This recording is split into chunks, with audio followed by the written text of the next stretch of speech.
Welcome to the Choose Hard podcast. I'm your host, Cody McBroom, and today with me in studio, I have Bart and EJ, who are two of the three founders of the one and only brand, Dad Gang. Dad Gang started as a cool idea between three friends and $250. They just got done selling $30 million in hats. They have been crushing milestones and reaching goals that they never imagined. And of course, they had to choose hard quite a bit along the way, like any startup or entrepreneurship journey is going to have. But the coolest thing, at least to me, about Dad Gang is that it was built on the foundation of just representing dads and supporting dads and making being a dad really, really freaking cool. And these guys did an amazing job about that. They are huge supporters of the dad community. They are huge supporters of the community around here too. Two of them actually live in my community. One of them goes to church with me. One of them lives where I grew up and started the Tacoma Run Club, which is a massive run club every weekend now. So they are big influences in our community, but they're also huge influences around the world to dads everywhere. People from NBA and NFL stars all the way to other celebrities and just everyday people that I run into at the grocery store every single day. It is an iconic brand that is blowing up, and behind the scenes are just three dudes who love being dads, and it is the coolest freaking entrepreneurship story that I've heard in a long time. So I'm really excited to dive into their journey, dive into their story, talking about how they had to choose hard to create this and how the three of them as friends were able to build a business that is impactful, it's efficient, and it's systemized to just keep growing. And you're going to see a lot more of them in the future. So without any further ado, let's talk with Bart and EJ from Dad Gang. The greatest things in life all start with a challenge. You must accept that everything is hard before it gets easy. Everything you want in life begins with a hard path. I would love, I'm just going to give you guys like my perspective of Dad Gang first. Yeah. And then I want to dive into the origin stories and we're just going to kind of pick it apart. I think the goal for me would be really to encourage people to do something cool. Yeah. You know what I mean? Like it takes a lot of courage. It's definitely choosing hard to go out and build something. And I was kind of mentioning you guys out there. It's when I go to church, somebody's wearing Dad Gang. When I go to the grocery store, somebody's wearing Dad Gang. When I go up to Luca's and train, he's wearing Dad Gang. Yep. One of the clients is probably wearing Dad Gang. Like it's so common. My daughter does cheerleading. Every game, there's dad wearing Dad Gang. And it's wild. And it's so cool too because it's grown here that it's like I can't imagine going to the grocery store and just smiling and looking and just being like, this is wild, you know? Yeah. So kudos to you guys. I mean, it is really cool. And this is not a backhanded compliment at all, but taking something that's not seen as like a cool thing, Dad Gang, you know, being a dad, like usually the dad bod is what people think about. And it's like sarcastic about how it's not cool. But being a dad is so special, and you guys took it through the gang at the end, and it just became this like cultural brand, and it's cool. It's iconic, man. It's really, really cool. So I'm excited to have you guys here. If you guys want to just give a brief intro, we start with you, EJ, and then we can kind of start picking apart the origin story. Yeah. EJ O'Donnell, co-founder, Dad Gang, husband, father of two beautiful girls. I got an 11-year-old and near 7-year-old, Quincy and Holland. And then so my role within Dad Gang is operations. I will just own it, like back of house, boring stuff. We talk about it all the time. The things that really need to be structured on the back end to make the front end work. And so that's what I do with Dad Gang. Love it. Cool. I'm Bart, also husband and father, kind of have to be. Got two little kids. My daughter's Lucy is about to be 5, and my son Max just turned 3. And I'm co-founder of Dad Gang and handle all of anything you've ever seen online from us. So marketing, content, all the way to like email, SMS marketing, the ads, Facebook, Instagram, TikTok. If it's digital, I do it. And then just kind of like brand building along the way too. Been posting every day since we started the brand, and that's like a super important thing to me, at least. To just be paranoid about getting something out every single day. So, building the brand and the marketing behind it. Excited to be here today just to chat through everything and feel very fortunate to be in the spot that we are. Cause like you said, starting something is usually the toughest place. So, beyond blessed and fortunate and thankful to to be where we are with our brand. So branding and marketing, operations, and then you're the third That's founder. Grant. Grant, what does he do? Or So- what's his main thing? Yeah, Grant helps me with marketing here and there. He comes from a very thorough sales background, so he handles retail, contract negotiations for partnerships, and Customer service. customer service. Which is, as sometimes you think like, oh, customer service sounds easy, but one of the most difficult parts of building a brand is that. And so he was handling that all by himself for the longest time. Just one man show, doing all the replies, complaints, returns, all the things. And so now we've gotten to a point, 3.5 years where he oversees and manages an entire customer service team. And I mean, it's a lot to handle. So yeah, sales, retail, customer service for him, and then some marketing work too. And where did who said Dad Gang first? Like, what was the origin? Like, how did you guys just all homies and just decided one day to do something? Like, how did that come about? How far do we want to go back? Like friendship stories, I guess, where we all kind of crossed together. Yeah, we'll probably get to that too, but like we were all in a text thread. So Grant and I went to college together at WCU, met there in 2008. And then I met EJ shortly after college and might have even crossed paths while I was like still in college, like towards the end. And then it was like 2017. We actually with Strideline, actually did work together. Yeah. Like EJ officially. Yeah. And then Grant and I started this other brand called Only Time Will Tell. It was just a fun little t-shirt thing.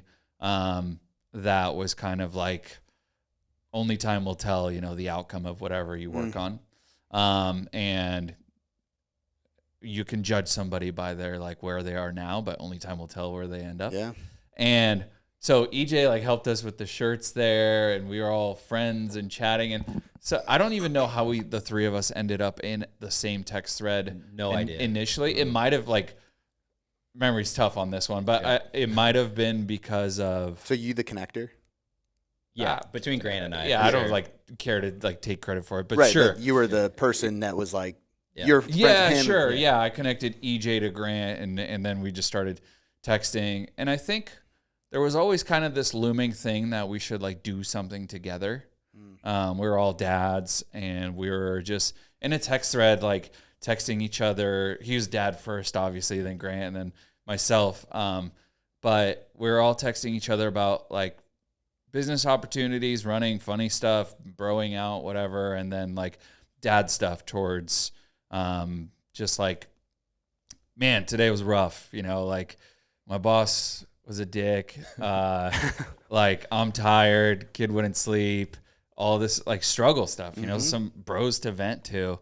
And we would just reply with genuine support for each other, not stop being a pussy. Yeah. It's just There's a little of that. But not. There's still a little of that for sure, but there's mainly genuine care, and we feel like we're brothers at this point. The way we talk to each other, because you do have that banter and but met with actual care when things get serious, And so we would just throw out the term "dad gang" at the end of a text, and after a while, we're just all venting to each other or celebrating things hey, my kid walked or crawled, right.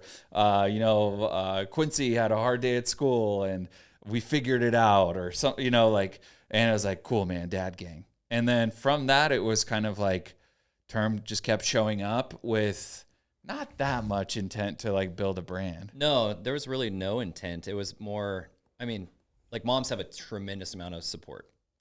When they become a mom, and dads didn't. So this kind of became our therapeutic group, where Dad Gang, it's oh, this is our therapy. And there really wasn't ever any discussion. It was that chat was going for 24/7 for years before we even theorized on an idea. But I think just randomly one day he's we should put Dad Gang on a hat. I think it was as simple as that. Yeah, I think I was I'm gonna make some hats. Yeah.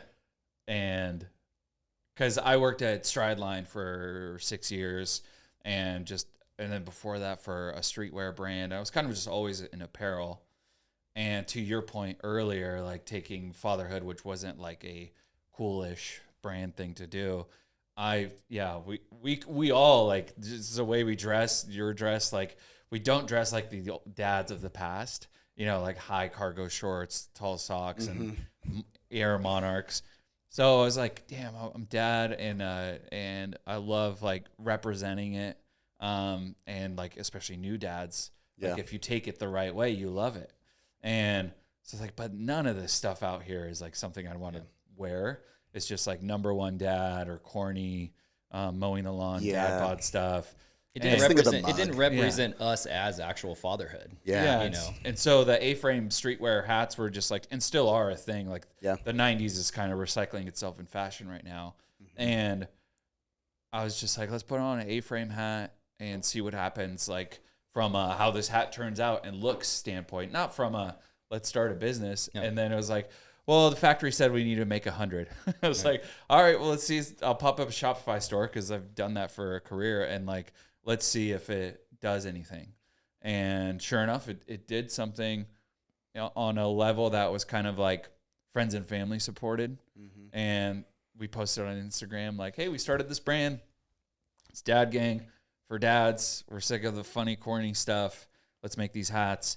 And those sold out fairly well, like within 3 days. No, 36 hours. 36 hours? First 100.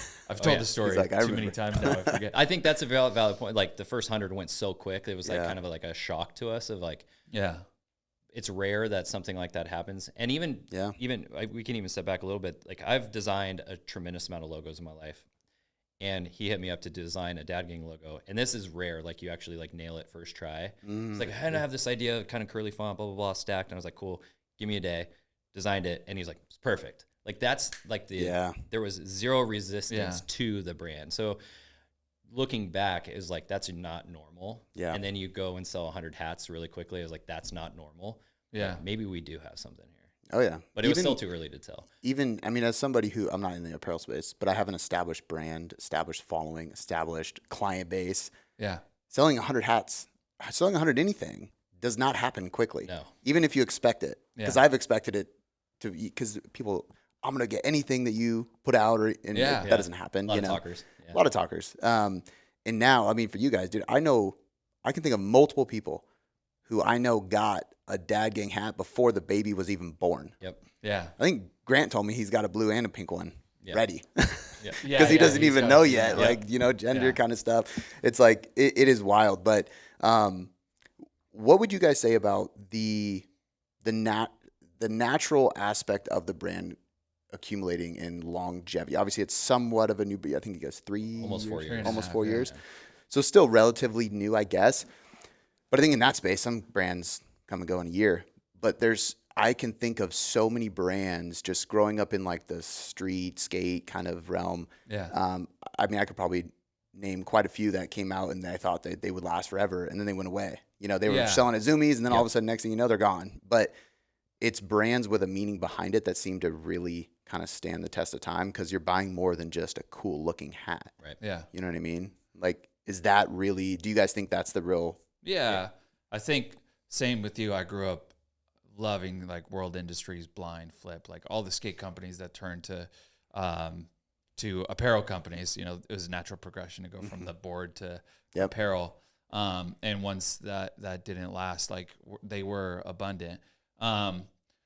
With us, I credit everything to the meaning and the community. And the way we carry and present the brand is important too. Like we don't over try to think that we're important by any means. Like we give the brand back to our following in a sense, like you guys are building this with us for yourselves, instead of this brand is dope, you better like it, because we thought of it and we designed it. Or I'm dope. Yeah. Because you guys aren't the main character. We really actually try to remove ourselves as much as possible from everything. From like day-to-day posting type of stuff. Like there's some ads with us in them because we need people to talk about the brand. Mm-hmm. And instead of like going and hiring a model, we're like, well, we know it best. So like, let's talk about it. But the community aspect is huge. Like we hear stories from people that are dealing with infertility, people that have seen early childhood death, people that deal with suicidal thoughts and no longer want to because the brand has inspired them to be a better dad. People that deal with divorce and trying to be, maybe avoid divorce, or they're maybe like rekindling a divorced relationship and, they're getting back together or learning how to co-parent better. Like, the brand celebrates fatherhood for like every aspect of it. That's why removing the like funny and goofy was so important, because I know plenty of dads that like dealt with mental health issues or are in like terrible relationships, and they didn't have a place to go for it because every time they opened Instagram, it was like making fun of dads. Let's go mow the lawn and grow a mustache. Like that is not what we put up with. That's not like you were supposed to bear. You were supposed to be out of shape, and you were supposed to sit on a recliner drinking beer. It's like the brand of dad was just like dumbed down over years. 100%. So the community and the people that support it is like what drives it. I think anybody can make a hat and get a logo by going on Alibaba and having it within 15 days. Yep. But we really and we do focus on quality like crazy. Like, our hats are really nice. I will say that, but you can make a really nice product and still have a quiet feeling around your brand. Yeah. So it's just a matter of that. And we can always get better at telling those stories more often. We just try and keep a lot of, like, if somebody tells us about really tough hardships in their life, we're not going to go make a caption out of it. Right. Yeah. But they know that we're in this together. And I think that's what drives the brand forward. Because eventually maybe we'll make more stuff. Maybe we'll start a podcast. Maybe we'll start doing in-person events. And it's not going to be the hat that got him there. It's going to be the feeling and the community of the brand behind it. The dad cast. Yeah. I already thought of it. There you go. When you guys run over here. I mean, fatherhood's hard. Yeah. I mean, we're on the Choose Hard podcast. It's like when you become a parent, you're choosing hard. I mean, really, it's not easy. And as younger fathers, like, my dad was taught to not say anything, keep it in, just grind till you die kind of thing. And we were like needed an outlet, so the hat became more than a hat, really. It really drew you back to the community aspect, like Bart was saying, where you wear it with pride because you're surrounded by other people going through the same challenges that no one has it figured out. I read 10 books before we had our first girl, Quincy, and I'm like, none of it was true. Yeah. Like, what I expected was complete opposite. Yeah. And so you have to figure it out, and it draws you to other people that go through it. And the brand is hopefully drawing other people together. I mean, we've actually had Dad Gang, like, affiliate groups. Oh, that's crazy. In Atlanta and different we areas. don't know about. Yeah, they're not tied setting to it us, up at all. But they all bought a hat. That's wild. They all bought hats. They posted on our VIP chat, "Hey, I'm in Atlanta. I want to do a Dad Gang meetup." And 15 dads showed up, all in their Dad Gang hats, just to do what we're doing now. I love that. Fatherhood. Dad's in Albuquerque. We're going to the bar. That's it. Whoever wants to show up, and then we get a selfie picture of 12 dads hanging out. That's so cool. And so fatherhood's hard. So the hats are drawing people together to talk about the challenges of fatherhood and how they could do better, how they could be better. And it starts a lot of times with themselves, just to become the best version of them, to set the example for their kids. And then I think we have a huge responsibility now with the brand to make sure that we do everything, for the brand to be here for a really long time. I think there's a deeper, a bigger meaning that we really need, that we're tapping into, that, fatherhood needs something like this. Do you think that, because obviously what I do for a living is very meaningful to me, and it's involving other people. Choose Hard is actually very similar to what you guys are talking about. It's actually cool to hear you guys talk about that, because I don't have affiliate groups like that. I can't even imagine that. That's crazy. But I've had people that I've run into that listen to the podcast, or like my sister-in-law is a police officer in Eastern Washington, and she was trying to suggest my podcast, and the person already listened to it, and I've never met him. Stuff like that, because my whole goal is to make difficult things, I guess, cool. Like, accept it. It is hard, but like encourage yourself. Just like being a dad is really cool. Like be all about it. I feel like there's a lot involved. I mean, you even talking about quality. Like, I've designed my own hats. You say like anybody can make a hat. No, they can't. That's fair. Anybody can make a shitty hat. Everybody can make a shitty hat. Yeah, dude, it is so like, even just, and then you get a sample and you finally get it and you're like, oh, completely wrong. This isn't right. This is totally off. Time, cost, it's insane. All the things around that. Yeah. So like, there's so much of that work. And then you mentioned the customer service thing. Dude, like that is endless, especially with product and retail, because the volume is just crazy, and everybody has an opinion, unwarranted or not. But I say all this to say, if you guys didn't have that strong meaning, I got to imagine like that is what allows you to just keep a smile and keep doing it. Because if you're just creating a brand just because you want to sell shirts and make money, you probably get so burnt out of that shit at some point. Oh, easily. Yeah. I mean, fatherhood is forever changing. Yeah. We kind of call it the forever marathon. You know? And it's always fun. I mean, there's always something new. Like when you see it's not always fun. Well, depends on how you view I mean, depends on how you view it though. I mean, good, bad, and the ugly of life, right? Yeah. Like at the end of the day, it's all part of the journey. But like, you know, when you leave in the morning and you come home and your daughter's a little bit different, like especially at a young age, you're like, oh my gosh, it's growing all the time. And you know, same thing with like, I guess business in a way. It's like there's always something changing. There's always something doing. So it just makes it fun. Yeah. But it is hard. I think our 20 plus years of experience of other brands and building other businesses has helped us though accelerate the brand, because we've already made a tremendous amount of mistakes before we got here. So we are able to kind of speed up the process a little bit to build the infrastructure to handle the scale. Otherwise, it is hard. You have, like we're going to drop 52 plus hats this year, new styles. Like that's Hat not a week. Yeah. That's crazy. So one a week at minimum. And that's because we understand our systems and we've built things that can sustain it. Kind of like with training, you have to have a plan, you got to have a strategy and all the things around it. But it's not easy to do. But your long time of experience allows people to.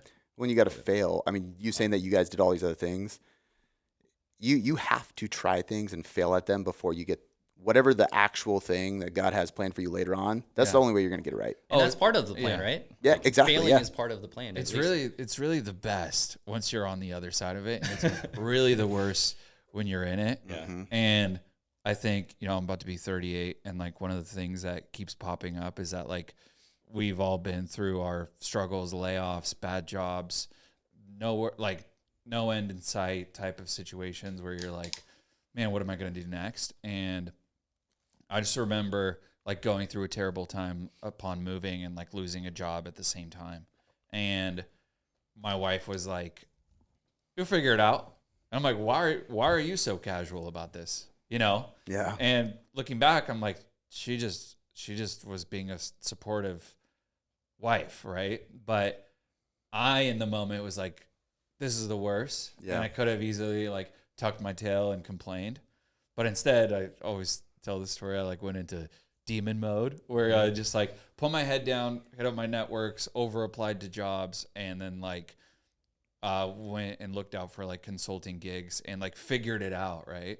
But a lot of the time you need somebody else to like really just give you a kick to be like, not give you a kick to like get up off your ass, but to tell you it's going to be okay. A little confidence booster. Yeah. And I think the hard part for us is everything before the brand started. Yeah. Not to say some days aren't difficult to like build it, but yeah, like EJ said, like from 2012 to 2022, 10 years was like random things, situations, and like just keeping in being Christian men, like keeping faith that like the God's got me on this path because this is the path and the hard parts are part of it, rather than like, this is the worst, let's complain about it. Because what came out of it is like we just eventually the three of us came together and a brand formed with like no pressure to do so. I think a lot of people want to start brands as an income source. Yeah. So that I really like when speaking to people about like Dad Gang and we've grown well and all this stuff, like don't forget about all the shit that like it took to like even get to that point. Well, and that forms the brand. You guys don't sit together and go, we should create a brand, right? What do we want to create? Right. It's like, no, let's think of a business. Yeah, like that doesn't happen. A lot of people do that too. There's a couple frames I think that you guys really like. One is I've always just liked thinking of things, and usually I got to remind myself of this. Like, it's not the devil testing you. This is God training you. So as you're going through all of that, it's like, okay, just remember, like this sucks right now, but it is training me for something. And I just have to have faith that that's going to work out. And then this other frame that I heard from a pastor that I love is eventually you'll look back and say you wouldn't change it for the world. Yeah. So just skip ahead and start learning the lesson now. And it's like, dang, that is so true, because everything sucks when you're going through it. And then eventually you go, I wouldn't change that for the world. Right. If I can just realize I'm going to say that eventually, I'm probably going to learn that lesson a lot quicker. Yeah. And I can apply it, you know? I saw this meme. Memes seem like they're filled with humor all the time, but I saw this meme of a guy like there's a group of people carrying crosses, and imagine like a cartoon illustration of like 8 people carrying crosses, and the guy was like, God, lighten my load a little bit, like trim off this cross because it's heavy. And the guy's walking along. All these other people don't ask for a trimmed cross. They're just like carrying it. And then it's like, oh, it's still heavy, cut it off.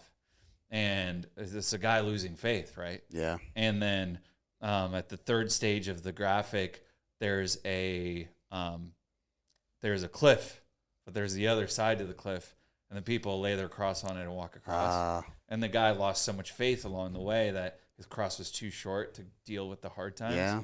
Saw that yesterday, and I was like, That's "Oh, good. this is real." That's good. Yeah. Would you guys look back at any specific moments in your life that made you want to do this more? Because obviously you guys have mentioned this multiple times and I don't think it's just because the podcast is called Choose Hard, because that's not all we talk about. Yeah. But bringing dads together to get through hard times is obviously a big reason for what you guys do. Did you guys personally have moments that you went through that like make you, that you're willing to talk about, that made you want to do this? Or was it more of realizing it as other people started posting it? You know what I mean? Like, because it sounds like you guys have had people reach out and say stuff too. Yeah. Yeah. Go for it. I mean, I have a very defining moment in my career that, like, after I became a dad. So everything for me is like after Quincy was born. I knew I just wanted to be closer to home, and fatherhood was like number one. Like, be a great husband, be a great dad. Like, my dad is like my role model. He worked super hard, worked graveyards, did the whole thing. So I was like, I just wanted to be like that. So working hard was in my nature. And I built a business up with a friend of mine for 15 plus years. And I'm driving every day. So the commute, which we kind of talked about this earlier, driving every day. All I'm doing is listening to podcasts. And it's like, what are you doing with your life? How are you spending your time? When you get home, are they getting the best of you, or are they getting the rest of you? And I just like chewed on this for like years of like, how am I going to, I'm so invested in this company, but how am I going to be able to make this change where I could work from home, or I can be closer to home? I started weighing out everything, and it took, my daughter was 3 at the time. I'm like sitting down, and mind you, I'm like 50 pounds heavier than I am now. Pretty much depressed, even though the business that we were doing was like thriving. Everything was good, built it up. My daughter comes down, she like tugs on me. I was like sitting on our little island. She's like, Dad, I need more time with you at 3. Jeez. And I like looked at her and I was like, you got it. I literally just like broke down in tears, wrote my resignation letter, turned it in the next day. I had no plan, but all I knew was I wanted to be closer to home and being present. Like, fatherhood is more than providing and protecting, but it's also presence. And that's what I was missing, like, in my career. And so I ended up resigning from that company, moving closer to home, bounced around between a couple different things. And now I literally work in my backyard, take my kids to school every day, eat lunch with my wife and eat dinner with my family. It's something I never thought I would be able to have. So like, the brand is so important for me because I get to do it with my family and best friends. Like, it became more than a hat. It's more than a brand. It's like, it's actually building a life that I can spend with my children.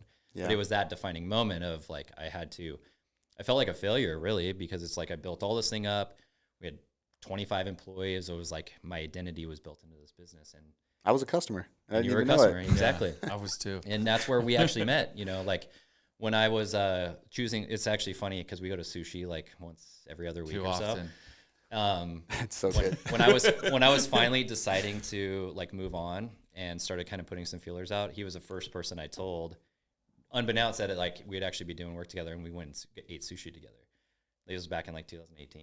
And so now we still have like this like sushi thing. So I'll show you a picture after this. It's a compilation of EJ at sushi. So it's good. 18 images deep. Oh gosh. Yeah. So to answer your question about, it's really important that we do this work because fatherhood is so important. And I think, my life has changed because I made that decision, even though it was super scary, had no idea what I was doing beyond that, because I did one thing for a long time. Didn't go to college, barely passed high school, but I just was a designer. I worked hard and I could just figure shit out, and kind of we're still in that same thing. We just have now 20 years experience in things. And so I didn't have a child, I probably would have still been doing things that were not in the best like path for me. Yeah. And so that changed my course of life completely. And I would have never thought that we would end up here. It's crazy, man. 3 years old is like, I mean, she probably doesn't realize how big of it. She might not even remember it, honestly. No, she doesn't. That's I've like crazy. told her before. I'm like, you realize like you kind of kickstarted this thing. She's like, oh, I don't know what you're talking about. That's like God speaking through her. That's what I was thinking. Yeah. Yeah. You know, it's cool. So I quit the gym because I had a daughter. I basically was sitting on the business idea of doing it online for years. I had my business license. I was ready to do it, all this stuff. And I quit, gave up my entire paycheck because I wanted to train. I trained the other coaches how to work with my clients just to leave on good terms. Right. Thankfully, because I'm still friends with Luca to this day. Yep. And my wife was on maternity leave, and I was like, "You're never going to go back. I'm going to build this thing." She's like, "Okay." And we moved into a house. We were in an apartment in her name. She made more money than me. Yeah. But she never went back to work. But it's literally because of my daughter. It gave me the courage to finally do something because I was like, I don't want. And to this day, it's like the biggest, most important thing for me is to be home for dinner. Yeah. Because my dad never was, and it was like Either was mine. I feel that. and it's like that is. And my wife's like, "Why is it dinner such a big deal?" I'm like, "It just I want to be with. I'll wake up at 5 a.m. every day if it means I can get home at 5:30, and we can sit down as a family and eat. Like that is the most important thing. And they'll remember that. These are like the formidable It's funny years. because you have some of these entrepreneurs on podcasts tell you like you only need 20 minutes a day with your kids. Yeah. And then get back to optimizing. It's like, dude, we can't build a real brand around fatherhood without being great fathers. No. Yep. Right? That'd be so bad. was that the Elliot did you guy? hear EJ actually spends no time with his kids? I think it was like the Elliot. Yeah. Yeah. That sales dude or whatever. A lot of the Yeah. like sales podcasts. I heard that, and he's like, "You only need 20 minutes." And my feelings on that is You're just putting your kids into like a spreadsheet at that point. we That try is not so to get wild. into the parenting like advice side of things per se with the brand because every parent is different. Yeah. You get to choose how you parent your kids. Do And I every agree kid with is it? different. Not necessarily, but my opinion shouldn't matter if you're raising your kids how you want to. But Yeah. I think more than 20 minutes a day Yeah. is super important. But that's and that's part of why like one of my missions is to make personal development normal because it's not normal for people. Right. Not like a luxury thing that you have to invest in. This is a non-negotiable. Like you have to do personal development because that gives you agency. Because most people can hear that and they can't allow somebody to parent their way. Like they can't take one piece of advice from you and not like the rest of what you said if they don't have agency themselves. Yeah. You know what I mean? That's a level of confidence where it's like, I'm going to take that thing, but I don't agree with the rest, but I still love him. Yeah. Like I don't hate this person because he has some different views than me. Totally. Yeah. And being able to have that is what makes you a good parent. Because it's true, every kid is so different. So different. You know, I read all those books, and my kid is completely different than any sort of book I ever read. I didn't read a about single one. I'm so glad I didn't. I wasted time. You didn't No need books to. here. I'm like, we're just gonna write our own. Yeah. We're just gonna wing it. Yeah. Yeah. So what about for you then? Was there a pivotal moment? I think so. I spent a lot of time in direct to consumer marketing before Dad Gang did anything, and I spent almost 2 years at an agency, like overseeing the growth of 30 brands, which is I don't wish it on anybody. It's so hard, and I would meet with CEOs and CMOs and CFOs and every O there is, and there's so much stress amongst everybody in growing a business. And I realized after a while that like the stress was all self-inflicted for the most part. Cause I wasn't working with like Nestle or Coca-Cola that have like real structure and trillions of dollars. I was working with, brands that are making 10, 20, 30 million a year in revenue, but their goals and their aspirations were all set by like Apple. Yeah, right. Everybody goes to a Nike comparison and all this stuff, and then CEO will wake up one day and say, "Well, we did 10 million. Next year we need to do 20." And like the goal really formed from your mouth. Like you didn't go to run a formula on what reasonable growth looked like for your brand, your category. So I was like, Just more. More, yeah. But I was always giving advice to people around like if anybody had ideas. Like, just go for it, man. Like, I was giving that advice without taking it. I was always just like dealing with all these CEOs, and I was seeing the ins and outs of companies and how they're ran and all this stuff. And then like this opportunity kind of like flourished and popped its head, and I was just kind of like, damn, I keep telling people to start businesses, but I'm not doing it myself. And then to your point, like being home for dinner or being in the backyard working or being available, mine was like, I want my kids to see that like dad did what he wanted to. Right. And so there's nothing wrong with working for somebody. I think that's awesome. Like I did it for a really long time. But like if you have the chance to jump and like try your own thing, Yeah. whether there's a safety net or not, like you should at least once try it. And we've tried multiple times with other brands and stuff that just didn't work out. But now I find pride in being like, what does dad do for a living? You know, and it's like, well, my dad was out in the oceans in Alaska, and I'm like the utmost respect for the sacrifices he made for our family, right? And I think that's way harder work than I'll ever do in my life. On a fishing boat? Yeah, they're like commercial fishing boats. Like My mom did the same thing up and down from Alaska. Oh, awesome. It's wild. And gone for what, 2 weeks at a time? Oh, months. Or months at a time. Yeah. My mom did it before I was born, but Yeah. So 2-3 months at a time. And it's like, well, he sacrificed his time and his energy and life. It's a very dangerous job to provide for us. Like I want to sacrifice the opportunity to like do something for myself and for my family and to be able to say like, dad did what he wanted to. And like when your kids ask, what does dad do for a living? Right now, it's like dad draws on the computer and sells hats, you know, because they're 5 years old, 5 and 3 years old. But like teachers are like, so he's unemployed? Or? Yeah. Entrepreneur. What is it? Yeah. But no, I think that's like the driving factor. And like obviously working with EJ and Grant is awesome too. It's just like people tell you don't get into business with your friends. And I'm like, you must have bad friends because this is awesome. Like we really love it. And so I have like a lot of driving factors, I would say, but that's a main one. I have a question about the friends thing soon. Yeah.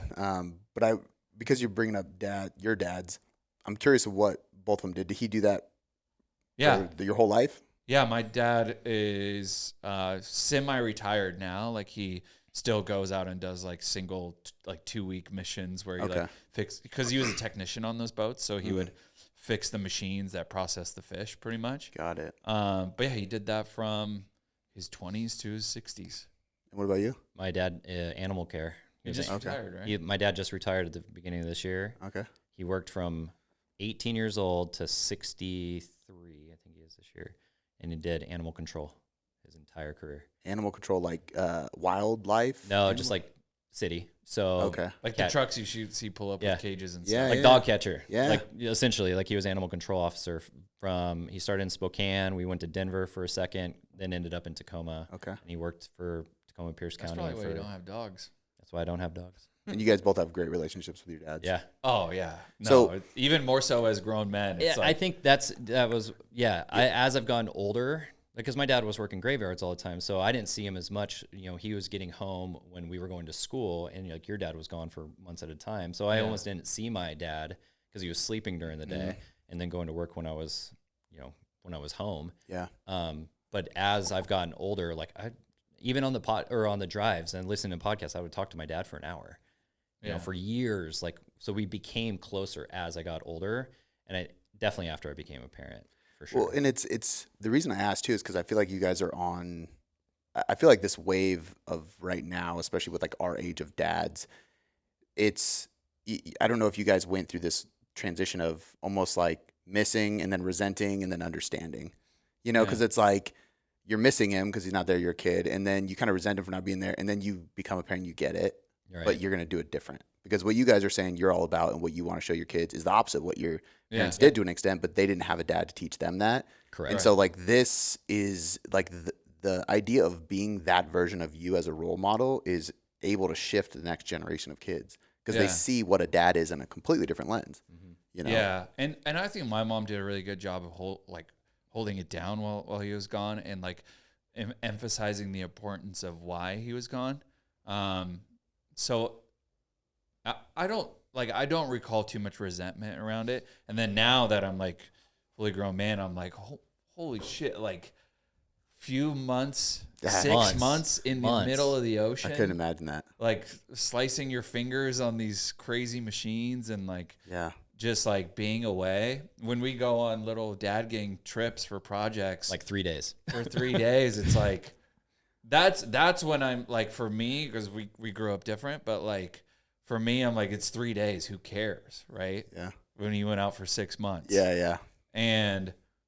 But I still miss them. I still all this stuff. And then I just envision like the sacrifice. So I'm like, Dad needs a statue for that or something. Yeah. Like, it's awesome to see that. And then now, it's like, well, they didn't have Shopify. They didn't have the internet. They didn't have as much opportunity. So I want to show my kids both paths. Like, you can start your own thing if you know how to do it, but don't be delusional if you don't. Go get a regular job somewhere too, or become whoever you want, really, is kind of like what we want to drive home. Yeah.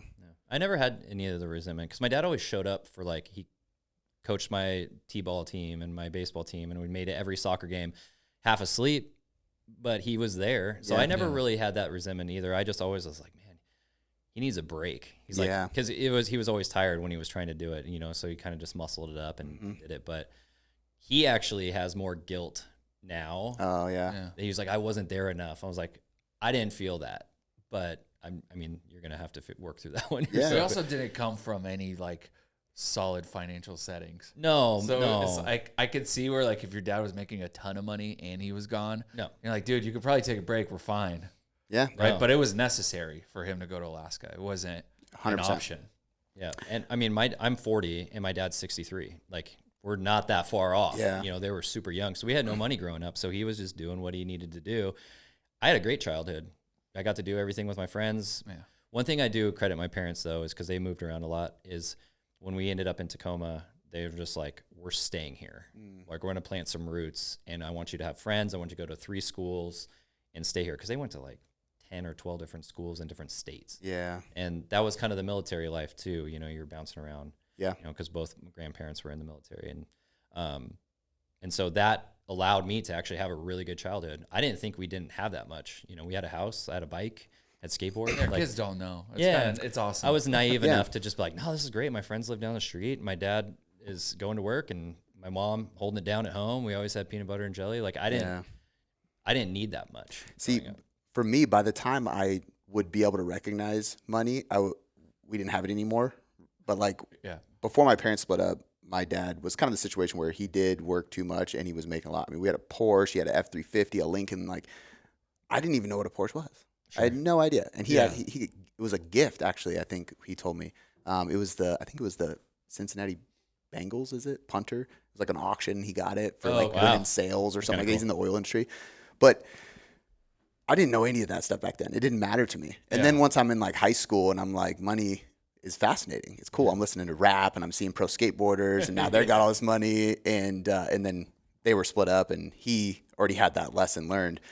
But it's interesting too, because as a dad now, I have to have like I remember my daughter asking me, why don't grandma and grandpa live together?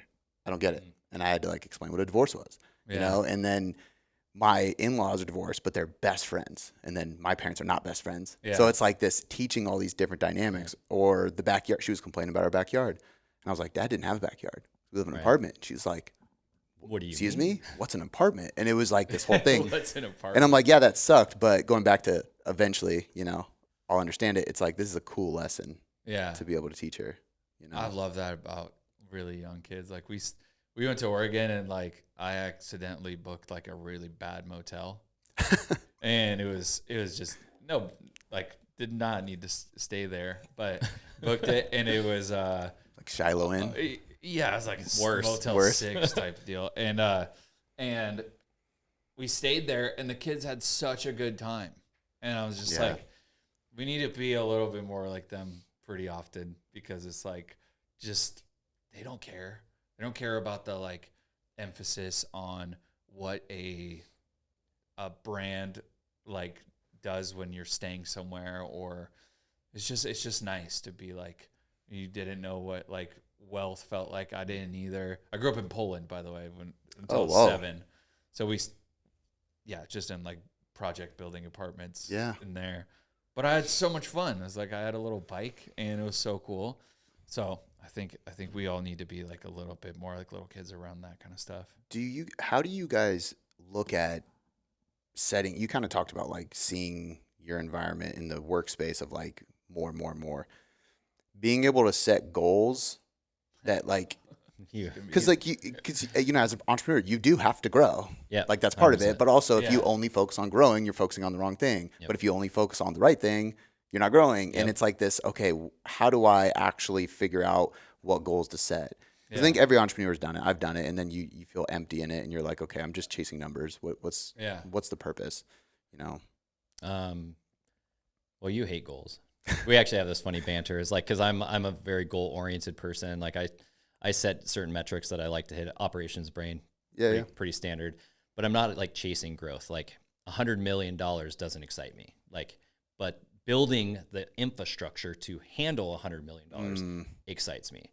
Yeah. Which is so, you know, it's part of the process. But I learned to enjoy the journey more so because I realized, like, I'll have to find the quote. It's like pretty much saying like the path to the destination is where the gold already is. And that's where I love to live, because once you get to the destination, you can make what? $1 million. Now what are you going to make? 2, Yeah. then 4, then 6. And it just keeps snowballing into more and more and more.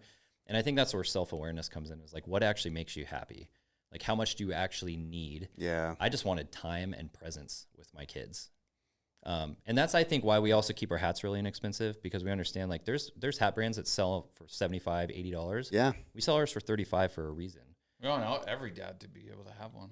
Get a hat and then spend the rest of that money on something with your family. Yeah. Like, don't. But then we have customers that have 100 hats. So And we keep telling them to stop buying hats. I'm like, hey, does this sound like you're making financially responsible situations? Yeah. But thanks for the order. Yeah, around the goal thing, like EJ said, I don't set them as much because I love being in it. Like, as long as Dad Gang can exist and we can do this, that's when I'm like happiest. Like, I love going to my office, popping open Canva or CapCut or Facebook ads or Attentive, which we use for email, and just like working on it and making content and all that. Like, you know, athletes are the most, I feel like athletes are like the most fortunate people on earth, because they've been playing a game since they were 3 years old. Yeah. And then now they get paid millions of dollars for it. Like, that's kind of like how I look at it. We don't get paid millions of dollars, by the way, but like, Gamify it. just to be able to say, like, my job is doing what I want to do every day is like, That's a goal in itself. that's a goal in itself. And then the growth stuff, like, I've just become so like anti that, because I saw what people would make up as goals that had no like actual like financial formula behind it, and they would just sit there and be like, we did this, so now we need to do this, and then you just invented new stress. Yeah. And so for us, it's like, yes, we grew fast in 3 years, but we don't sit there and go $1 billion company, $100 million company. Like, we just want to like have some growth, or growth also comes from the same numbers but better efficiency. Yeah. So like, if you did $100,000 in 1 year, and then the next year you did $100,000 again, but it was more profitable, or you were able to have more of an impact on things, that's when I think it's like, you're still growing. You're just cleaning up your processes, like EJ said. So we don't put any pressure on ourselves to like need to be this big brand. Yeah. Like, we just want to keep going. And then if growth is slow, that's okay. Because you can really just kind of blow yourself up if you just go too fast. Yeah. I actually got asked this question yesterday about just business advice, and I responded with, burnout kills more companies than competition. Sleep, train, be present at home, because you're not building a business to lose your life. And growth, or these goals, especially revenue-wise, I've seen crush people, because you're just trying to hit a number. Yeah. But it's like, let's build a strong, profitable, sound business that we can continuously like have paced growth on. Yeah. 10% year over year is not bad, No. especially if your EBITDA's up. Like, why do we need to go from, 50 to 100? Because the CEO woke up one day and said, that sounds great. Yeah. But that will burn everyone out around you. And we're human. Like, you will get tired, you will burn out, and then you don't want to do it anymore. Yeah. It loses that fun. And, to Bart's point, is like trying to keep it fun and exciting. And there's stressful moments, of course, but like, if we were chasing a number, like, there's no, like, it wouldn't be fun at all. But we're chasing stories, we're chasing, strength and infrastructure and paced growth over time. And the successes will come over time, but we still have a long life to live. Yeah. Like, we're young still. Yeah. There's no reason for us to just try to, grow to $1 billion right away. there's no reason for that. Yeah, it opens up doors to other stuff too. Like, who knows? You know, like we did a wallet with Ridge this year, That was awesome. Oh, that's cool. right? And it's like, what? Yeah. Like, I used to listen to Rogan, and he'd be like promoting Ridge wallets, and then like we become friends with Sean, who owns Ridge, and then out of nowhere we're like making a Dad Gang Ridge wallet that's on both websites, and it's like it's because we kept going without like chasing a ton of just ego-driven goal type stuff. Yeah. So you never know like who's watching, who wants to work with you, who's maybe like paying attention, but you're not quite there yet, but they're keeping tabs on you. Yeah. Like, you never know what'll show up the next day. And I think that's like the really fun part of it. It's like, I don't know, you're playing Mario Kart and you get the mystery box. Oh, what's in there, you know? New opportunity. Yeah. So, yeah, I'm at like, at the end of the day, I think goals are great. I make a goal list at the beginning of every year, but I don't want the goals to like just kill the mood of how we're building it. Yep. It's like you guys read The Alchemist? Yes. Oh, I actually haven't read that one. Oh, it's so I've read it so many times. I'll give you one. I have a stack of them. Dope. I give them to people all the time. The It's neon such a good green book. book, right? There's a couple different covers. Yeah. But it's really, really good. And it's basically, it really helps remind you to focus on the process. Yeah. Focus where you started, focus on why you're doing things, not just the destination. And it's such a cliche thing. Like, don't focus on the outcome, only focus on the process. Right. But Yeah. sometimes you end up getting to the outcome only to realize, shit, I forgot to look at the process. I missed out on a bunch of stuff, you know? Oh, yeah. So, I like to go through my camera roll like over the years too. Yeah. Like Teofimo Lopez is fighting tomorrow against Shakur Stevenson in a boxing match. And I'm like, oh yeah. We did a whole collaboration with Teofimo. Yep. And it's like crazy. to be able to go back and be like, oh, it's fight week, you know, and post it up and like Yeah. relive that time. And speaking of like side opportunities, you know who Howie Mandel is? Yeah. Yeah. Deal or No Deal. Mhm. He, like, while we were shooting with Teofimo, all like kind of like your setup, out of nowhere, the wall on the other side of the building was Howie's studio. And we That's like crazy. peek over there and he's like, come on in. EJ wasn't there for Yeah, this, but I like, missed this one. He's like, come on in. We hung out with Howie Mandel for like 2 hours. He's telling us like Michael Jackson career stories and Oh, all that's this so like wild. stuff that he used to do.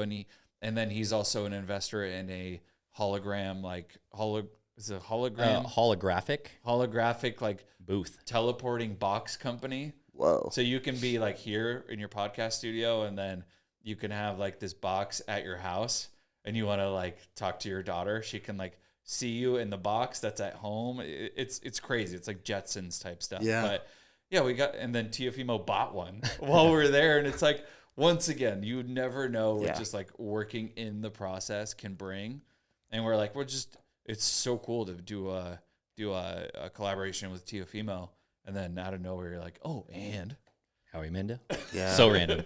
Having a great trainer or a great training program to follow makes a huge difference when trying to achieve peak fitness or see a total body transformation. But finding either of those things online can feel next to impossible because of how much stuff is out there. Not to mention scheduling time with a trainer in person can be tough if you're a busy individual. But the Taylor Trainer app solves both of these problems because it's an on-demand personal training app that gives you customizable training programs based on your gender, your goals, your schedule, your experience level, and so much more. So stop spinning your wheels in the gym and use a system that's proven effective, backed by science, and is guaranteed to help you actually look like you work out. Head over to thetaylortrainer.com or visit any app store and download the app right now to receive a free trial so that you can test out just how effective my training programs are before committing financially.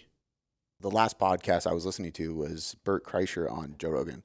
me too. I'm not gonna listen. I'm not gonna learn anything. I mean, I might. Who knows? But His like, new show is hilarious. it is. Me and my wife started it last weekend. I finished it. It was good. already. But that's like, I think, because I've gone through my Gary Vee phase where it was just nonstop. I've gone through my Alex Hormozy phase, which Alex still puts out a ton of great stuff I listen to. But when I realize I've listened to him every day, I'm Yeah. like, okay, I need to slow down. It's like diversifying your workouts too. Like if Yeah. you only run, you're gonna get a certain result. Yeah. So like your brain needs different workouts too. That's why I really like Modern Wisdom, because the guests are different. And that's what Yeah. this used to be called the Tailored Life Podcast after Tailored Coach Method. And we only did fitness. Oh, okay. And then at a certain point, we got to 1,000 episodes over the years. And it was like, I've interviewed every legendary strength coach, every researcher in the field, every publication person. I've interviewed the head of GNC, like everybody. I'm like, I got to talk about something else. Yeah. I got to do something different, you know? So now it's like anybody who just has a cool story and would be fun, you know? But I think that goes to like having fun in what you do makes like work and the grind a little bit easier. I don't know if you guys ever struggle with that, but I've had like mentors and coaches are like, all right, you got to find a hobby or something. And I'm like, man, I don't know. It makes the final product better too. Yeah. Like Rogan and Kreischer, like they're both comedians. Yeah. People forget that Joe Rogan's a comedian sometimes. I know. But like them riffing about comedy is going to be a better final product than him interviewing a politician that like needs to be on script, right? Yeah. Or anything like that. But dude, I like what I was into for a while was like, so I'm a fair weather runner. Like you won't catch me out there right now. I run a lot, but does that mean like when it's nice out? Yeah. He's not the hardcore, but he still ran over 1,000 miles last year. So there's that. So I run a lot, but like the bulk of it comes when the rain goes away and stuff. Or I have a treadmill at home, so I use that too. But like podcasts about running, wild running, was like really getting me sometimes. So like, what's the chick's name? The ultra marathoner, like the one that's like the best. No idea. I was in the bodybuilding space, man. Well, and I would like listen true to like strength her conditioning. be a guest on different podcasts, or Nick Bear on his ultras, and like I don't know. Sometimes like people talking about running while I'm running, and them talking about going 30 miles where I'm going 10. Right. Is like makes my run easier. Yeah. That's perspective. But there's not enough of that. Like I think I burned through all of them. I get people like clients, especially and stuff, will be like, what are some good fitness podcasts that I can consume? And half the time I'm like, mine? I don't know. Mine. I don't listen to fitness stuff when I get the time to listen to something. I'm listening to business or more like spiritual stuff or something different, because not that I know everything, but this is like what I do. I'm consuming. I don't know if you were at church the other weekend where they were telling us it's like the sermon is about the war on noise right now. And so I'm kind of like right now in my life, I'm kind of in this opposite phase where we're surrounded by noise. Yeah. Whether it's actual noise, like a car driving by, or content you're taking in, or photos you're looking at, or what you're reading, or having conversations. We are just surrounded by opportunities for noise at all times. So I've been trying to actually like listen to church, what the church is telling me to do, and find time to like drown out the noise to be with God. Yeah. Or drown out the noise to just be with yourself. And so like when I'm going to the gym in the morning, my Apple CarPlay like immediately links back to whatever I was listening to. And I'm like, no, for this 12 minutes, it's just going to be complete silence. And he does long drives sometimes, and he's like, yeah, I might be a psycho, but that's just completely silent. I'll drive 2 hours in silence. That's crazy. My tattoo artist, he runs like marathons and stuff.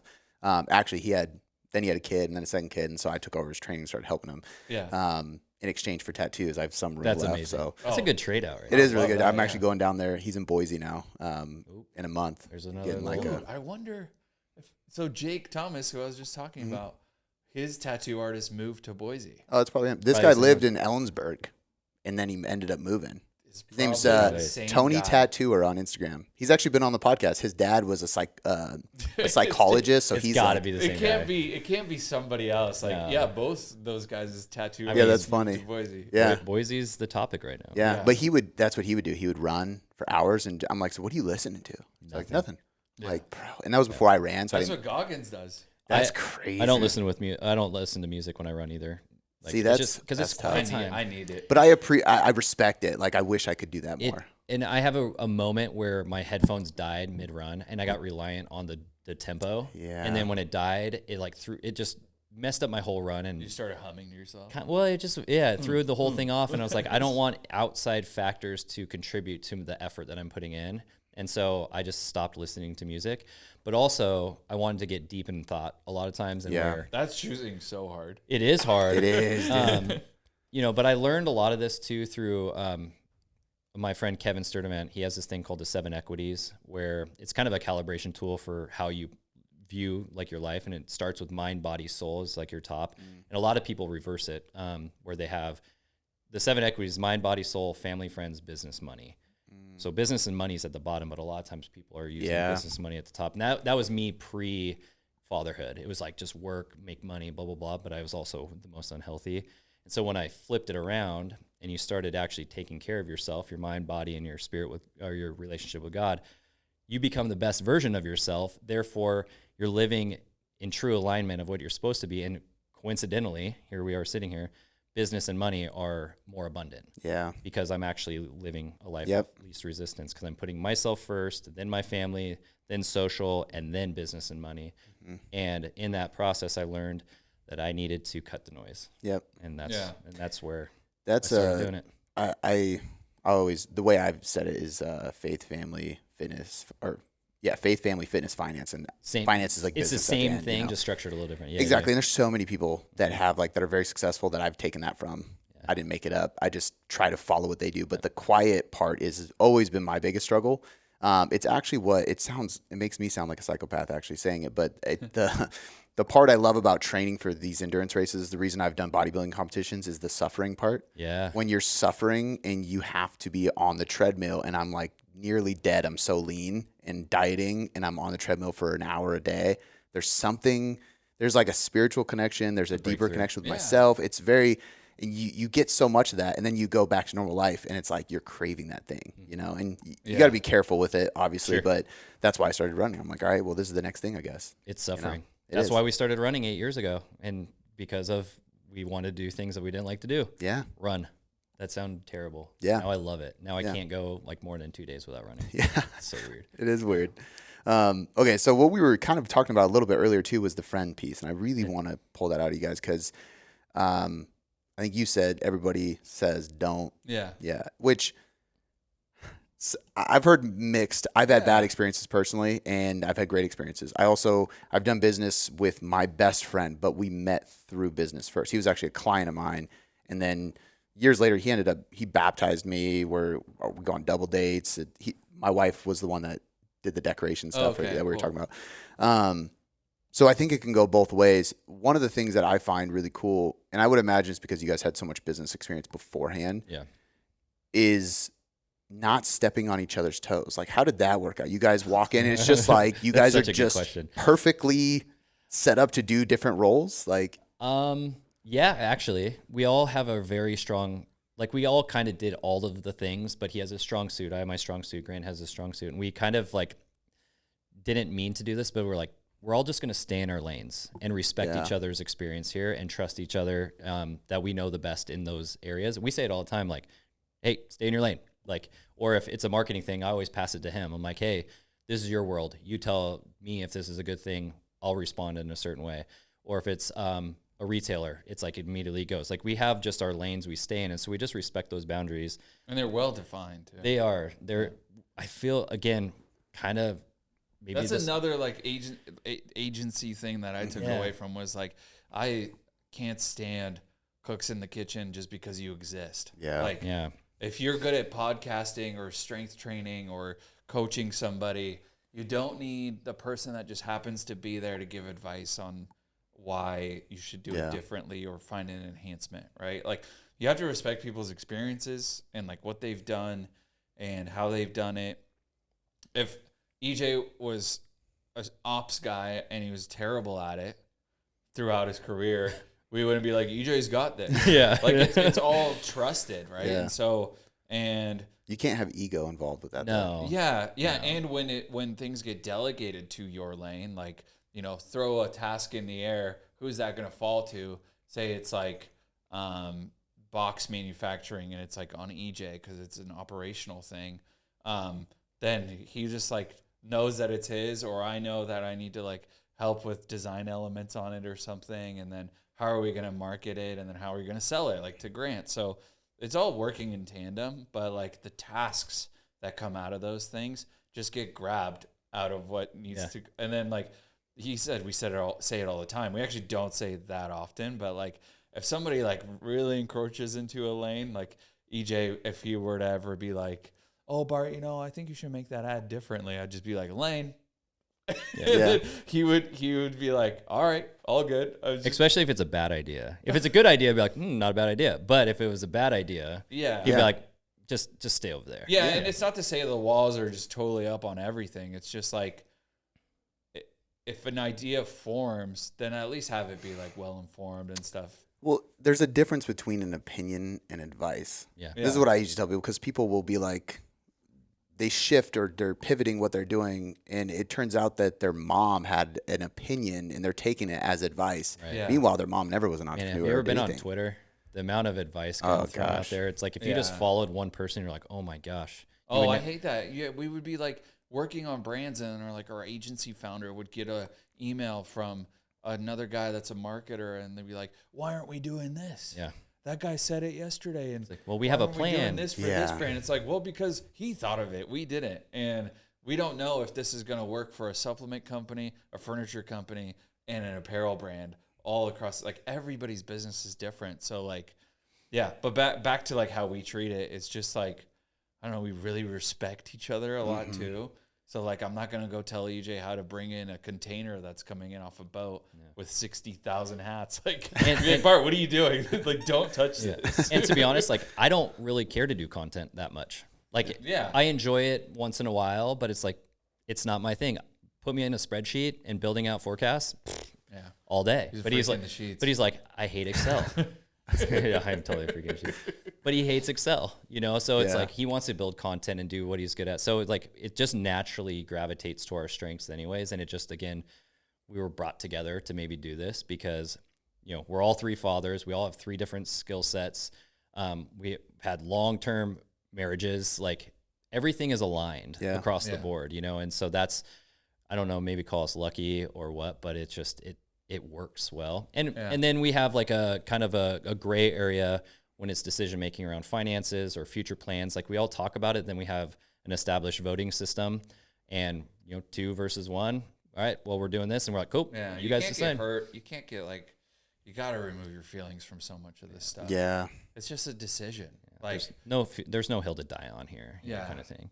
yeah, we don't take that much stuff personal on a lot of this stuff. It's just like, all right, 2 versus 1. I totally hated that idea, but 2 people thought it was good, so it's moving forward. Yeah. And then we just let it play out. And if it fails, and it fails, and if it doesn't, it's like you guys made the right decision. Cool, and we just move on because there's bigger and better things to worry about. And but again, you guys don't have ego. You can tell, and it's because at the end of the day, if it was 2 versus 1, and you were still like just so gung ho about it, it's like, well, what makes your opinion that much more valuable than 2 other people in the same company at the same level? Like, Right. who are you? Because it really doesn't matter. And it's back to the creating your own fires. Yeah. Like that decision or that argument is creating our own stress point that's not needed, that we see all the time in other businesses. Like you guys are fighting over box sizes. Who cares? Yeah. Like let's just pick a size and move on. It's like, so funny. Like as this podcast, I know like talks about difficulty of stuff, but some things we like almost want to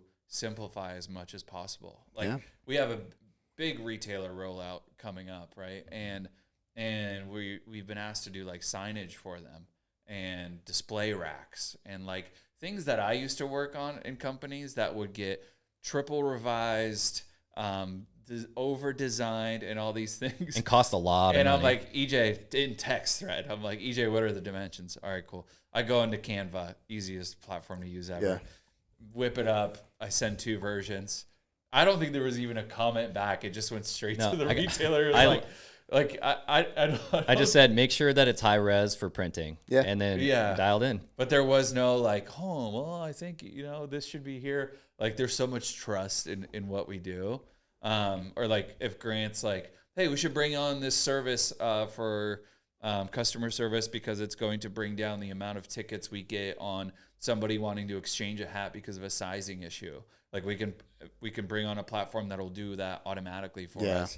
I'm like, that's your lane, and if you feel like that's going to impact you, and the amount of dollars we're saving by paying for that is equal, then let's go for it. But nobody even asks that. It's just like, cool, it's your thing.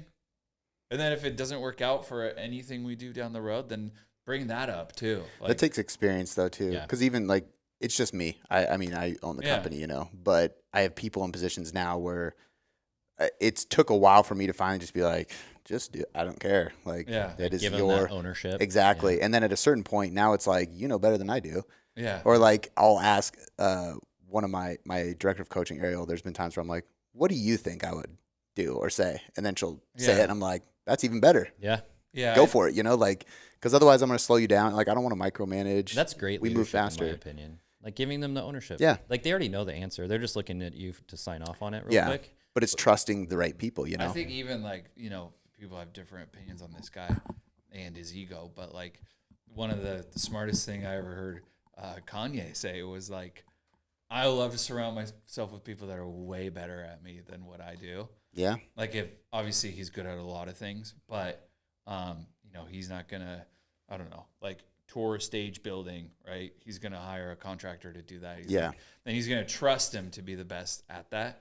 And same with like the way we bring services on and stuff like that too. Like I've done the media buying for a really long time, as far as like buying the ads and the structure of our ads manager and stuff.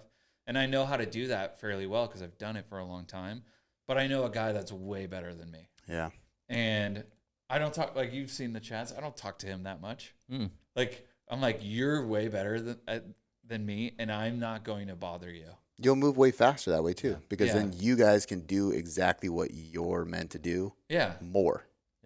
And then leave the rest to somebody else. And we're intentionally trying to stay lean too. Like we got over the last 3 years, we've gotten a lot of questions like, how do I lean out my company by still staying, you know, profitable and growing? And it's like, well, we've worked for companies that have 30, 40, 50, 60, 70 people, and that overhead's crazy. Well, there's 3 of us. So everything else is scalable models that we can hire to scale up. So if we need more customer service, we can add 2 pretty quickly. There's no more pride in headcount either. No, it's like Amazon laid off 16,000 people yesterday. It's crazy. I know, and Meta did just recently too. Oh, yeah. 1,500, I think. It used just to in be, Washington. Yeah, it used to be 5 years ago. Like we grew our company from 0 to 50 people. Yeah. And I always thought that was kind of weird. Yeah. Like, why are you bragging about the people when like you're in the red? Yeah. Right. Every single Unless year, it's saying like we supplied this many jobs, you're just It's saying you're job very growth. inefficient at what you do. Yeah. Like, because they're fundraising to get money and then they have enough for runway, and you hopefully will grow to that point. But if you don't, you're doing the layoffs. And so we're doing the opposite. We're like, let's stay as lean as like possible. it's like going back to trusting who you're with. It's like the Blue Angels. Those guys are so close to crashing Every time. but the one pilot isn't trying to fly the other guy's plane, right? Yeah. So it's like they're inches away from a catastrophe at all times. But they're just communicating, make sure they're in that V or whatever formation. One guy's not like, hey, turn your wing a little bit or whatever you want to do. But I think that's how you have to operate if you want to like avoid friction, avoid drama, avoid ego, all that kind of stuff. Yeah. Like, you just got to trust your partners unless they do something like really terrible. Yeah. I think like there's always stuff that you just don't know. Like this one guy has this whole thing. He talks about like drawing like or painting like a fruit bowl. Yeah. But like you never know if you turn the fruit bowl around, they're all rotten on the other side. Oh, You can only see your perspective. Yeah. So when somebody is like, I had this lady who was all pissed saying that this is just completely wrong about the obesity research that I reviewed, and there was like a clip of it, and you click on her profile and it's like, who are you? Like, you have no idea. Yeah. I'm a credentialed sports nutritionist, and you're telling me I don't know how to read the research. And you think at this point I would put out anything that is like incorrect. I'm not gonna do that to my name. But it's just like some random Karen, Yeah. But that's today's social media. You can just, there's no consequence, No. But I've had this. So I developed an app called the Taylor Trainer. It's a different company than my coaching company, and I learned this pretty quickly because now he's a part owner, my developer. It'd be like, why don't we just do this, dude? Just like, that shouldn't take long, right? And he's like, you have no idea what coding an app is, dude. Yeah. That's 2 months. And I'm like, what? I just Like want to add a how? little Yeah. note or like change this color. Right. But I don't know anything about that, And we were just talking about the sizes of hats Right. before we started recording. Same thing. I'm like, I can design these hats. I'm never doing it again.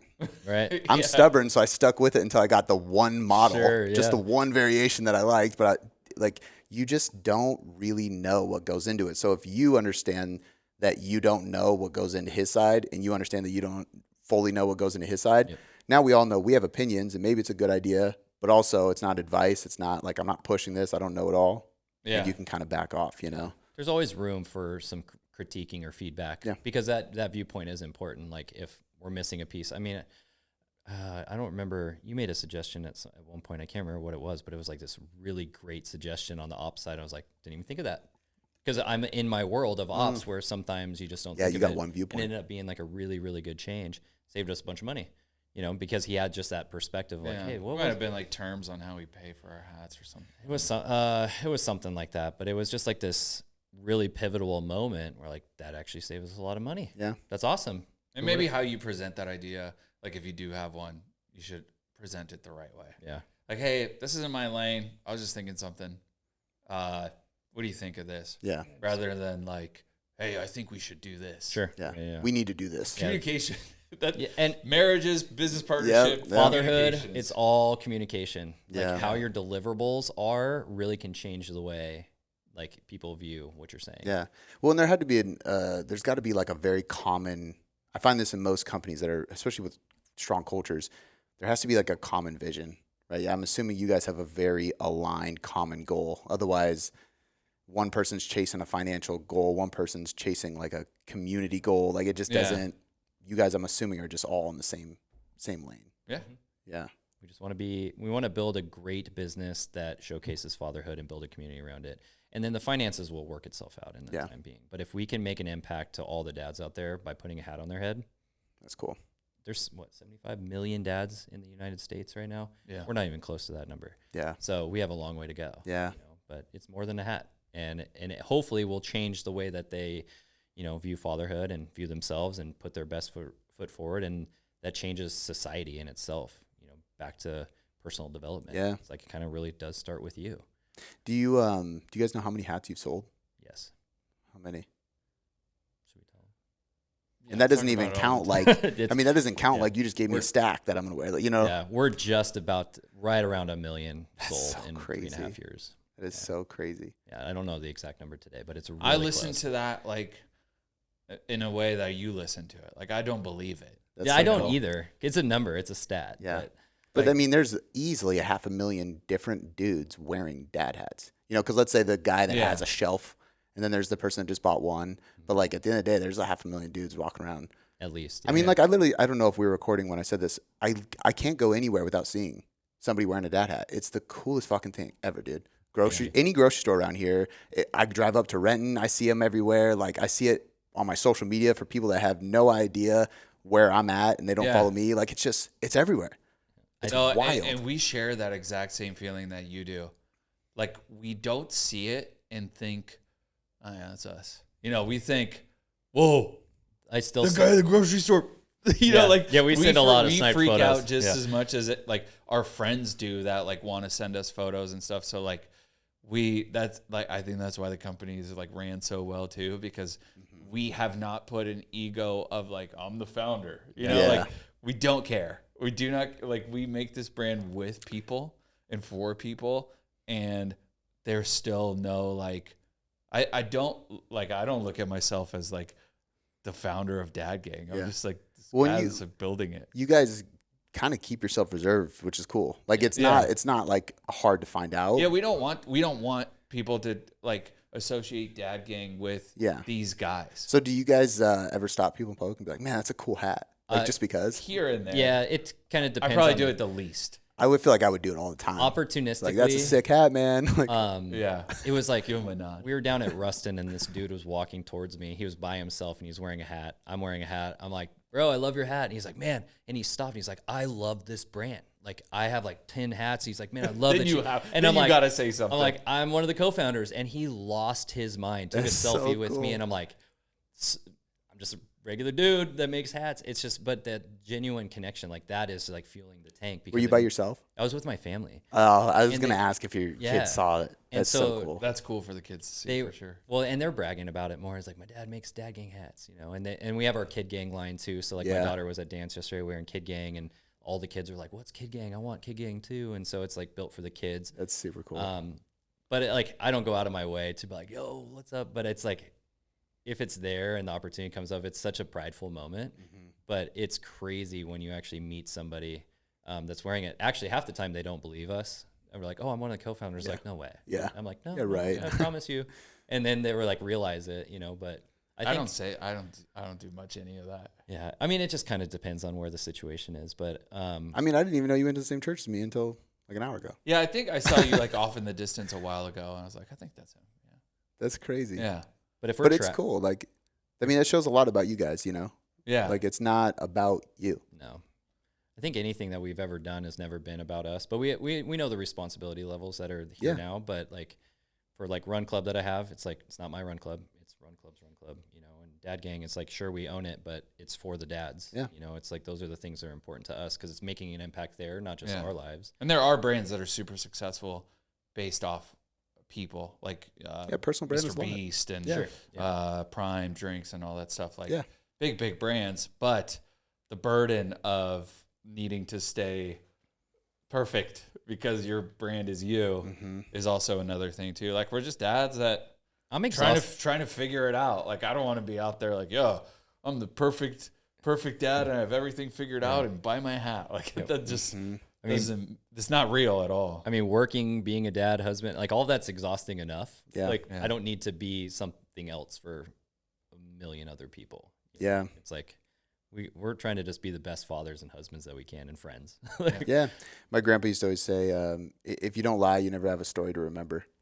So it's like, you know what? If you're just authentically you, that's part of what's nice about like what we do. It is a lot attached to me as like the main coach and what I do, but I'm just so brutally honest about everything that it doesn't matter. But you're still providing like an authentic service and help no matter what. And I'm going to teach you how I get through the hard things. Yeah. That's the whole point. And But it's based off your studies and your knowledge and all those other things that like it's still in you and it's part of you, but it's research done by others. Like it's still a community of knowledge that you've gathered. So it's not just like, I invented all of this. Yeah. You know? Well, and it's accountability too. Like when we started saying choose hard, we were saying it to clients and it was something I was writing in my own journal because it was COVID.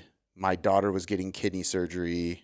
We were business was scaling really quickly. I'm like trying to manage all these things. I was prepping for a bodybuilding show. It was like, That's a lot. I'm choosing to do this. Yeah. And my wife would remind me that too. It was like, you chose to do this. Yeah. You're choosing the business, you're choosing the stuff, but like you I can have do a it. choices tattoo on my arm. That's exactly what it is, and it's like there's also a lot to say about how the brain develops when you choose to do the difficult thing versus just doing it. Because if you're being put through it, you don't really got a choice. Like I didn't choose my daughter to have surgery, but I can choose how I respond, how I support. Yeah.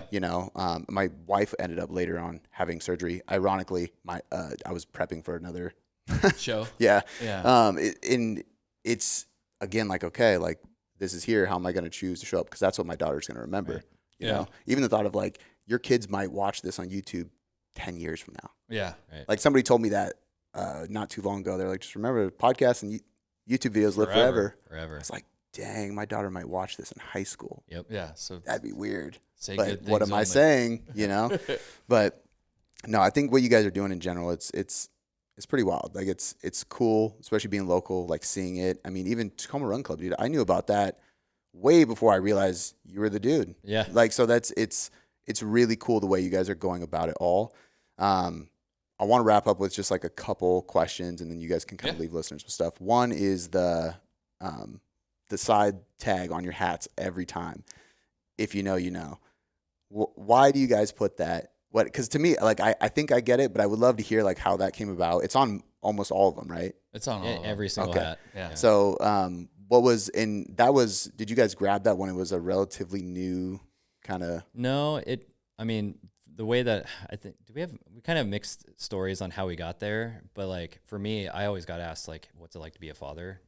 And it was really hard to explain. I'm it's like, so good. how do you explain being a dad? Well, when you become one, you will get it. know. And for me, that symbolizes like when you hold your kid for the first time, now you know. Yeah. You become a dad and you're like, I get it now. Yeah. So that was how it was for me. I don't remember exactly how we landed on it, to be honest with you. It was just kind of one of like, That design process was so like EJ make a logo. All right, cool. Let's put if you know on the side. All right, cool. yeah. But it is that like you can't describe the birth of your child to anybody. Until you're there. Until you're there, you can, sure. But to somebody that's not a dad, and this isn't discriminating to anybody that's not a dad, but you have no clue. Yeah, you don't. The birth is, can't describe it. Like I can't right now. I know what it is, but I can't describe it to a listener that's never been there, and then they'll have the same visual experience. Yeah, yeah. And then being a parent and going from the old self of now you the dad, that's a completely different dude. Mm-hmm. Sure, he brings over his characteristics Yeah. and all these personality traits, but he's not Bart the dude without kids anymore. That guy's gone. Yeah. And so you need to be a dad to understand who that person is. And then there's the days of questioning yourself whether you are a good father. Am I doing enough? Am I spending enough time? And dads know that. Am I doing this right? Which there is no right. There's just your best, right? Yeah. And so like that's if you know, you know.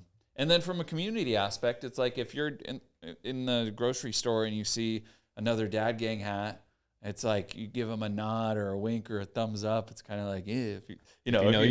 Yeah. So Yeah. it's always been on all That's of cool. them, and then some of them, like the one you're wearing, is kind of muted because it's blended into the Mm-hmm. camo. Some of them are louder, and we've had people tell us to take it off. We just say no. Yeah. Yeah. And so it's just a big part of the brand at this point. Yeah. That our hats would look fake if we didn't have it on. And there is bootleg hats out there that don't have this. So if it's not on there, it's fake. not. It's a fake Dad Gang hat. That's crazy. You guys got bootlegs. Yeah. There's a lot of bootlegs out there. And he doesn't like it. That's kinda cool. I'm happy about it. That's kind of cool. Well, I think it's ops versus marketing. It's two-sided. I think it's cool because the fact that it's being copied, cool. But I also don't like it because we put a lot of energy and effort to build Yeah. something, and people are taking it. We wouldn't want, and nobody would want your stuff stolen, essentially. And these people are taking our designs and the things that we came up with and the community that we have, and they're just trying to sell $6 hats on TikTok. Yeah. It's like, It's sick. it is kind of sick, but annoying at the same time. So It impacts the business, but at the same Yeah. time, it's just like I grew up sneaker culture, like fake Jordans and all that Oh, yeah. stuff. It's like you're doing something well if people think they Yeah. can make I had money some off of fake. Fake 11s, breads. Yeah. Those, yeah. Yeah, we've all ran into a fake But pair at some point.